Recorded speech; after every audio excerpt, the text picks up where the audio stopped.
Hey folks, how's it going? Chris here from Mod Extra Games and Collectibles. Welcome to the first instalment of my San Diego Comic-Con exclusive revealed review. And this instalment today is going to be about the G.I. Joe Classified series because, well, frankly, I'm head over heels in love with G.I. Joe Classified series, and there was a lot, look at all those notes, that was revealed at San Diego Comic-Con. So stick around and let's get into it. Let's have a chat about what we saw on the G.I. Joe Classified series front over at San Diego Comic-Con.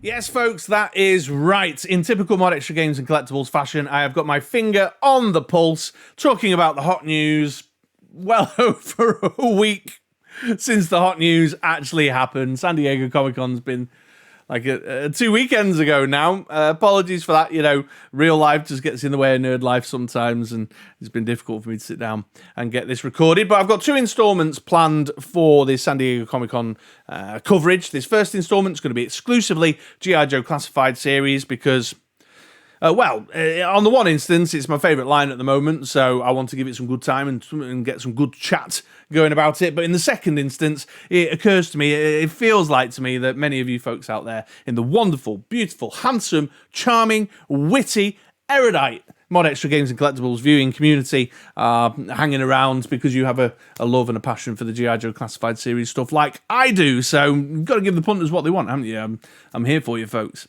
So yeah, those are my 2 reasons and why today's going to be all about G.I. Joe Classified series at San Diego Comic-Con. The second installment is just going to be about some other bits and bobs. You know, I collect a few other lines like Marvel Legends, McFarlane, so on and so forth, but just a bit more generically kind of covering some of the things that caught my eye. So keep an eye out for that. And I'm going to structure the video very simply. I'm just going to talk about what was filling me with joy as I saw the weekend's events unfold and what was bumming me out when I saw the weekend's events unfold. So yeah, there we go. Let's get into it. So let's get started and let's talk about the name-only reveals to begin with and chat about which of them fill me with joy and which of them bum me out. I've forgotten which side I'm going to edit the words on, so hopefully I got that right with my finger pointy action. Anyway, let's get into it. So late afternoon on the Saturday, late afternoon in my time zone, the G.I. Joe Classified series folks did a panel at San Diego Comic-Con, and it was at this panel that the name-only reveals were presented to the live audience and obviously leaked out across the internet like wildfire moments later. And they gave us 4 name-only reveals. I'll put them up on screen for you there now. It's Jinx, Torch, and then 2 retro figures, Scarlet and Duke. That was it, Scarlet and Duke. And these filled me with joy. These are definitely a fill me with joy tick in the box in terms of name-only reveals. Jinx is, a prominent character from G.I. Joe the movie. Regular viewers will know that I've got a fond, spot in my heart for that. It was my introduction into G.I. Joe as an animated series, and for as weird and out there as the movie is, I love it to bits, and Jinx was a prominent character in that. Although I didn't pick up a Falcon. And you kind of want a Falcon with your Jinx, now that Chuckles and Tunnel Rat's on the way as well. Torch, just great, getting more Dreadnoughts. The Dreadnoughts ranks are growing significantly, and I'll talk a little bit more about that in a second. So great to hear Torch is on the way. And then a retro Scarlet and a retro Duke filled me with joy. They're definitely curiosities to me. I haven't got a Duke. I've struggled to get my hands on a Duke. I joined the line just ever so slightly too late to get a Duke for a decent price, and I was always a bit like meh about whether I like the look of Duke or not. Never really liked the look of Scarlet, so I'd be interested to see whether these are just kind of repaint reissues of those original figures, or whether the retro Scarlet and retro Duke names means we're going to get like a version 2 like we have done with Firefly. And if that's the case, I'd be very excited. I'd love to have a real classic looking Scarlet, perhaps using that Glenda mold, you know what I'm saying, and a more kind of classic looking Duke, because they've obviously shown us with Firefly that that's something that they're willing to do. So yeah, the name only reveals definitely fill me with joy, and I'm hotly anticipating some good stuff with those 4 figures when we start getting digital renders and eventually seeing figures in hand. So fill me with joy on the name only reveals. Then the panel just fired through a PowerPoint presentation of epic proportions with digital render after digital render after digital render. I think there's a video coming on the horizon for me about whether it's too much at the minute. You know, we've just had Yojo June, then into July, hitting us hard with the San Diego Comic-Con, and then God knows what's going to happen at PulseCon, and it's tough. It's really tough to keep up with what's going on. It's really tough to know what figures there are, left, right, and centre, and it's tough on the wallet, obviously, you know, and the FOMO is so real with G.I. Joe Classified Series, especially here in the UK. And let's just get a couple of digital renders quickly out the way, because these are the ones that bummed me out then. I wasn't into them at all. And this was the Python Patrol Copperhead and the Python Patrol Cobra Officer. Just Python Patrol doesn't appeal to me. I know I like the more idiosyncratic colour schemes and the kind of more out there and wild figures, but the Python Patrol is just a bridge too far for me. And throw into the mix the fact that I'm not a big fan of picking up repaints. I like to just kind of have one version of a character that does me. If I do pick up a repaint, it's because I'm upgrading or I'm planning on getting rid of the previous one, and I'm definitely not replacing my Copperhead or my Cobra Officer with these. The colour scheme on Python Patrol is just a bit too out there, even for me, even for a dyed-in-the-cloth hardcore alley Viper Vamp. So yeah, these just don't appeal. I can't see it. I really can't see it. Obviously, if you were collecting G.I. Joe of that time, Python Patrol, big part of your nostalgia, I can absolutely see why these would be up your street, but they're definitely not for me. So yeah, a couple of digital renders there showing us the Python Patrol Copperhead and the Python Patrol Cobra Officer. Also, just quickly out of curiosity, is the Python Patrol Cobra Officer, is this a mistake? We've had a Python Patrol Cobra Officer before, haven't we? So was the previous figure supposed to be the Cobra Trooper or the Cobra Infantryman, the Python Patrol Infantryman or something like that? Because I feel like we've had a Cobra Officer before. I should have checked that before I opened my mouth on camera, but yeah, I think there's been a bit of a cock-up happened there in the G.I. Joe Classified Series naming department. But goddamn, the rest of the digital renders were totally fill me with joy stuff. Absolutely. And I'll start with the Dreadnoughts. They showed us digital renders for 2 new Dreadnoughts. I mentioned before when I brought up a torch, the ranks are growing in the space of the Dreadnoughts. We're getting a Ripper and a Buzzer. Amazing. Really pleased to see these guys. A little Dreadnought corner of the display is going to look great now that we're getting more figures in that space. Zartan and Zorana, they're lonely. They need some friends, and they got some friends coming. Very pleased to see these. I've just got the digital renders up on this other monitor now, just looking at them. Obviously, the design choice there very much taps into the nostalgia. They've both got the wonderful nostalgic echoes of their original look and feels. You know, with Ripper with his camo vest and Buzzer with his brown shirt over the blue denim jeans. Great. Got all the little sculpted details in there. Dog tags, the sheriff's badge, the skull belt buckles and stuff. The weapon selections are on brand with the original weapon selections that are part of the character's, you know, personality. Definitely got lots of personality there. Everything just looks great, looks awesome. Some eyewear as well. They've all got their shades, which I'm really into. Tattoos. Yeah, just everything about the digital renders of the 2 Dreadnoughts are saying to me, these are going to be top-notch figures. Great addition to the Dreadnoughts area of the display. Lots of lovely sculpted details in there, and loads of personality and character that are going to let you tell a bit of a story. I mean, look at those growls. Love it. They also revealed a digital render of a figure that has been on my wish list, which is General Hawk. And he looks great as well. I'm really pleased with the look of this figure. Again, I'm looking at the digital render there. He's got the leather jacket with the sheepskin collar. He's got the big helmet there. Goggles, loads of guns. His head sculpt exudes authority. He's got the little grey wisps in his hair as well to demonstrate his maturity. All his rank insignias and medals and stuff hanging off his chest. Got holsters everywhere, you know, cross holster for a pistol, hip holster for a pistol, big old shotgun, big old grenade launcher. He's ready for action. Really loving the look of the General Hawk. Or are they just going to call him Hawk? I think they refer to him just as Hawk. And I noticed someone knocking around on, I think it was the UK Facebook page, who said that his rank on the figure was Colonel. So probably going back to the earlier iteration of Colonel Hawk, you know, when he first came into the G.I. Joe ranks. So yeah, wonderful. Very pleased to see a figure that was on my wish list and I know on a lot of community members' wish lists as well, getting some attention from the G.I. Joe Classified series. This one definitely filled me with joy. I mean, look at it. Looks great. Looks really awesome, doesn't it? So yeah, General Hawk, thumbs up on that one. And while we're in the space of the Joes, let's talk about this guy, Shockwave. Look at this one. Awesome. This guy has got door kicker written all over him. Loving the blue urban camo with the yellow pattern designs and the darker blue elements within it. He's got the balaclavaed face. The shield looks awesome with the Cobra kills chalked onto the front of it. He's got his riot baton, couple of like submachine gun pistol-y things, just looks great.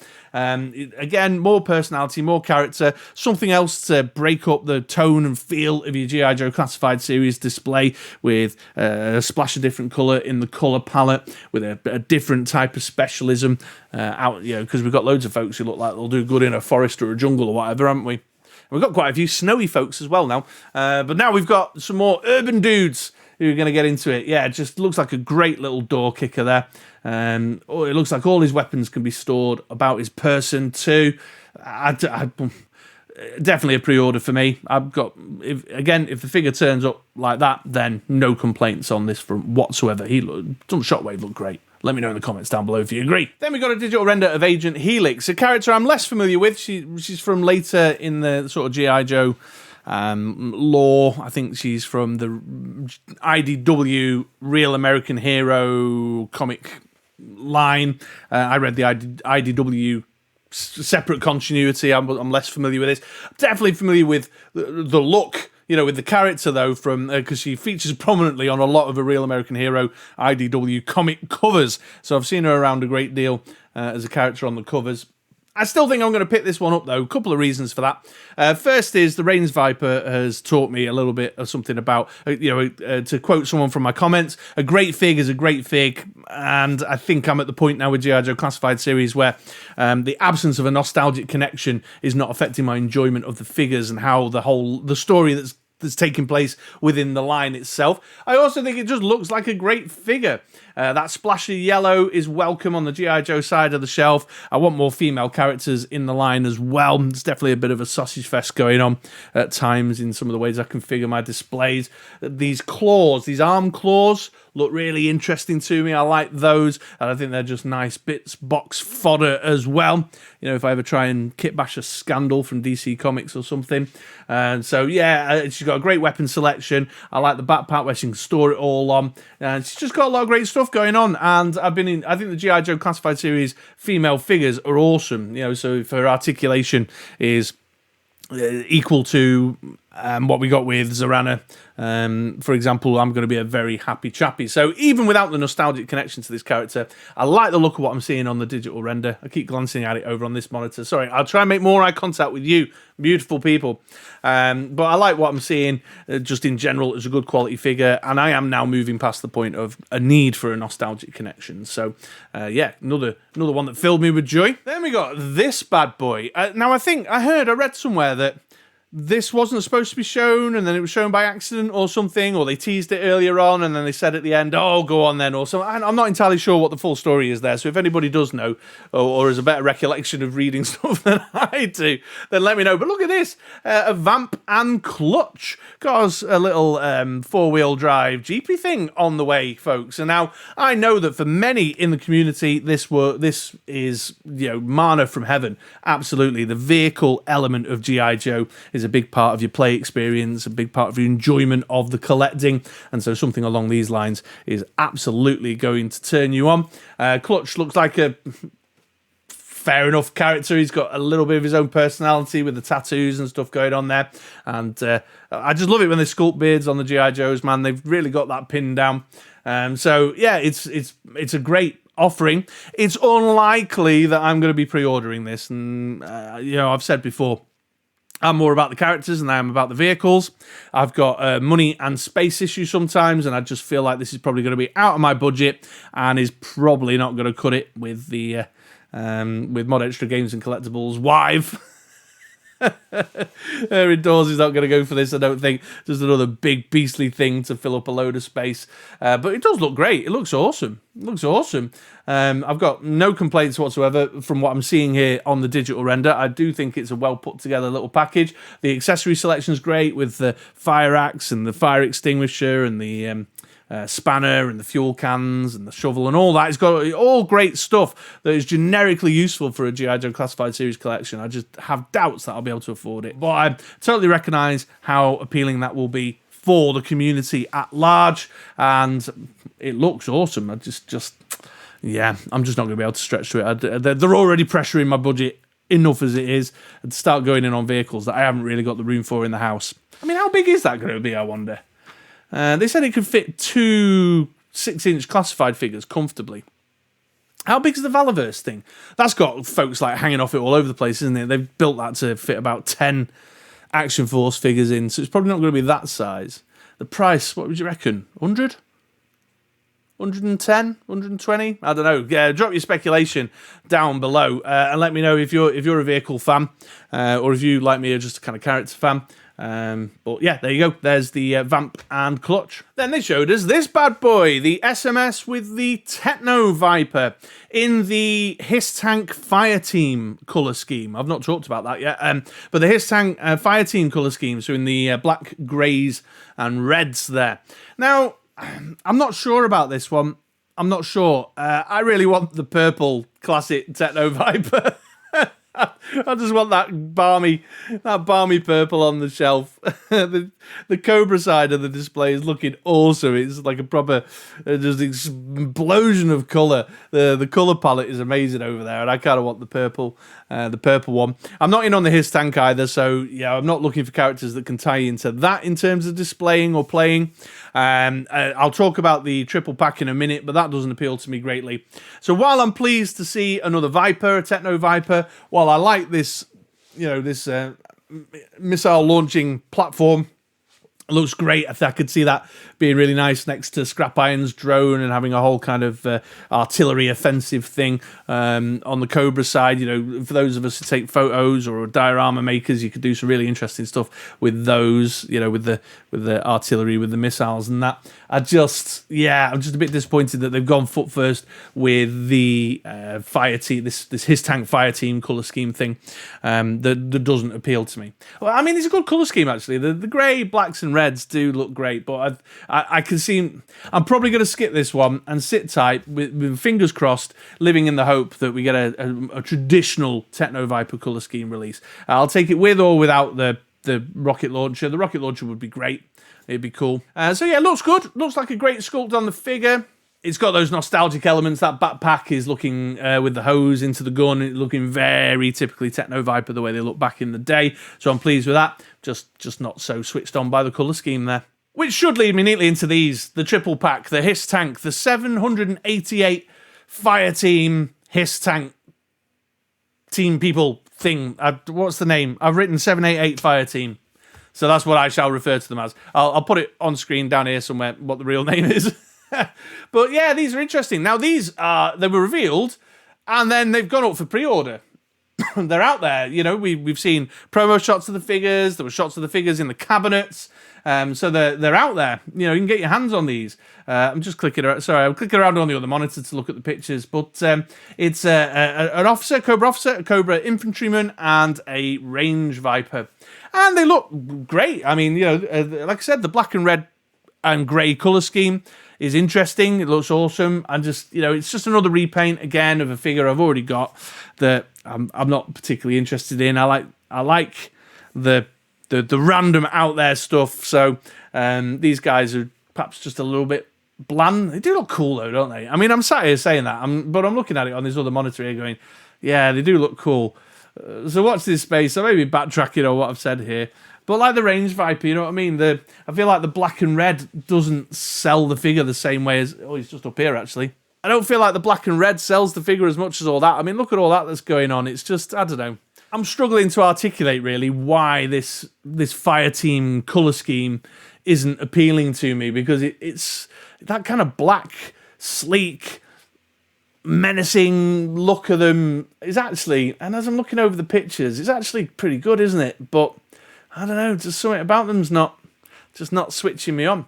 But there's some interesting stuff in there. They've got they're reusing the bazooka's bazooka and the missiles and the rocket for the infantrymen. So just kind of switching up the kind of weapon selection that's available there. The officer's got a load of firing effects and stuff in with the mix too, which is always great added value. For the figures, the Range Viper's selection is exactly the same as the selection as the mainline Range Viper there. So yeah, there's lots of added value, tons of accessories with the figures. It's a triple pack, you know, so if it's your thing, that's fine. I'm just probably going to skip it. I wouldn't say it bummed me out in that bum me out category, nor would I say it filled me with joy. I was just like, oh, interesting choice. But yeah, repaints and figures I've already got that I don't think add anything particularly new or want me to upgrade in that direction. I've not got the Hiss tank. I didn't go in on the Hiss tank. I'm definitely not going to be going for the Techno Viper. I don't think I will. Yeah, so another breakaway subline that if it appeals, it appeals. Just not for me, you know. And speaking of sublines, we also got to see the, what they called it, I wrote it down, the proper name, the Crimson Strike Team triple pack, which is made up of a Tomax and Zaymot and a Baroness in the Crimson Guard colour scheme. Now, this is an interesting one because I'm not really into the Crimson colour schemes. I've not pre-ordered or bought any of the other Crimson colour scheme alternative repaints. You know, I'm not going in on the Viper, for example. I've got a couple of the Crimson Guards with the silver face mask and the black face mask because I think they're distinctive enough in their own right, but I'm not really building a Crimson themed section of the display. But the improved articulation on the Baroness is very, very attractive. Very attractive indeed. She's now got butterfly joints. She's now got double elbows. She's pinless. That is very, very exciting to me. You know, I love Zorana. The head sculpt with the swooshy hair thing going on is also really great, just dynamic. I love stuff that's got some energy to it that you can play around with that sort of cheeky yet evil smile thing happening. Yeah, so I'm all for it. I'm just not into the Crimson colour scheme. So it bummed me out a bit that the upgraded Baroness is part of a triple pack in a colour scheme that I'm not particularly interested in. But it did fill me with this little bit of hopeful joy that we'll see a Baroness re-released down the line in the more traditional colours, or maybe in the blue. Maybe we'll get a Baroness in the blues from the animated series, perhaps, or something. Because I do want a Baroness with that upgraded articulation book. Really want a Baroness with that upgraded articulation book. In fact, that's probably the one figure that has disappointed me from the whole G.I. Joe Classified series range that I bought. I'd be disappointed if I owned a Falcon, I think. That's not all, though, folks, because, oh boy, in the cabinet on, I think, maybe the Sunday, they snuck a cheeky little preview in there as well for the keen of eyed, which was Mutts Junkyard, which has really excited me and really excited members of the community. The Discord group that I belong to, everyone was like, whoa! Now, quick shout out. I sourced this photo from toyhabits.com and they have credited an Instagram page called The Surveillance Port. So just want to make sure that you all know where that picture came from. I think there was a few photos knocking around, quite a number of the kind of influencer community that were there, were taking pictures and sharing them, but that's where I found this. So shout out to Surveillance Port, shout out to Toy Habits. Thank you very much, folks, for keeping me in the loop. Now, this looks awesome, doesn't it? I mean, there's just an awful lot to like. We know that the G.I. Joe Classified design team do a great job with the animals and pets and stuff, so we've got no reason to believe that Junkyard's going to be any less quality than what we've had with Timber, for example, in the past. There's a swappable head there for Junkyard 2, although I don't think I've got a picture of the swappable head. Maybe if I'll switch it out to another one there, and you can sort of see it in the bottom corner. So we've got the swappable head there. He's got the riot baton, great looking classic sort of 70s M60 rifle sitting down there in front of him, which I like.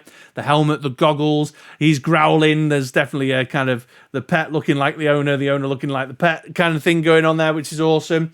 Just great. Good colour scheme, good looking figure. Very excited. He's a classic character that many people love. I'll be pre-ordering this, I should imagine, depending on when it comes down the pipeline and what's going on with my finances at the time, because, woo! Looking at this list, might have to make a few decisions. You know, I was saying before, like, oh yeah, I'll probably go for Helix. I might have to chop something because I'll need to make space for stuff like this. But yeah, really pleased to see this. That was cheeky. I loved, you know, Emily and Lenny, they know what we want. They know to slip a figure in for a bit of cheeky extra stuff, to give the Sunday visitors something that the Saturday visitors didn't like. I appreciated that, you know. Talking of reveals in the cabinet on the stand.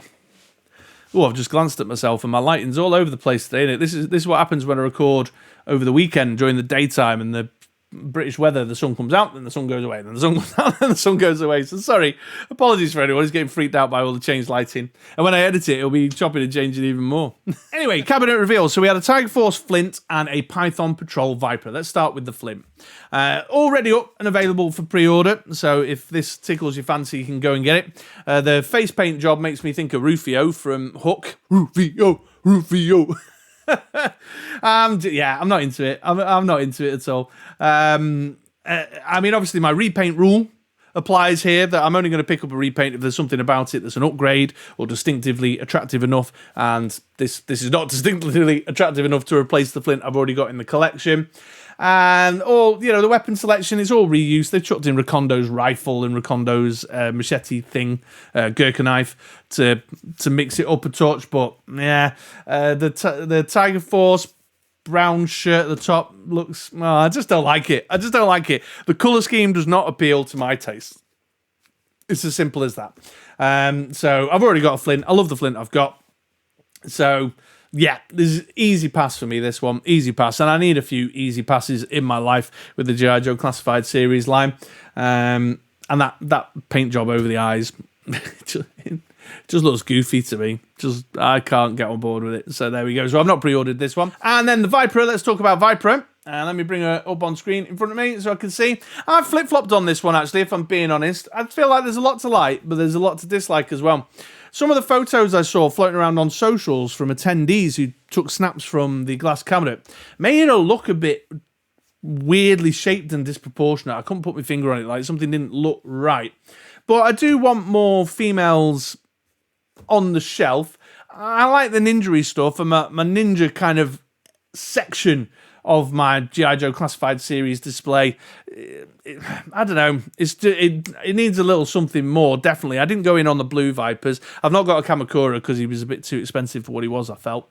And yeah, I don't know. I mean, but I like the eyes. The skull helmet thing. I think the skull helmet thing is definitely the bit that's swaying me over, because I like that. I like the stuff that looks a bit menacing and got a kind of intimidating warrior vibe about it. I don't know the character very well as well, and this is probably an instance where the lack of nostalgic connection weighed up against the is it a good fig question is not, you know, the balance is not right, and so the desire for the figure is not outweighing the absence of nostalgic connection. So that's influencing it. But, I mean, it's got some good sculpt qualities. I think the main body of that's in a Kiko, isn't it? Let me know in the comments down below. There's some folks who track this stuff more than me. The weaponry selection is Storm Shadows, and I like those swords on Storm Shadow. The skull helmet is... yeah, it's the skull helmet. Can I justify buying a whole fig just because the skull helmet kind of looks sort of cool? Well, probably, because I'm going to end up buying Shadow Tracker. I can feel it in my bones. But yeah, I'm probably going to pass this one, I think. Yeah, I'm going to skip it, I reckon. I totally understand if you're into the ninja stuff.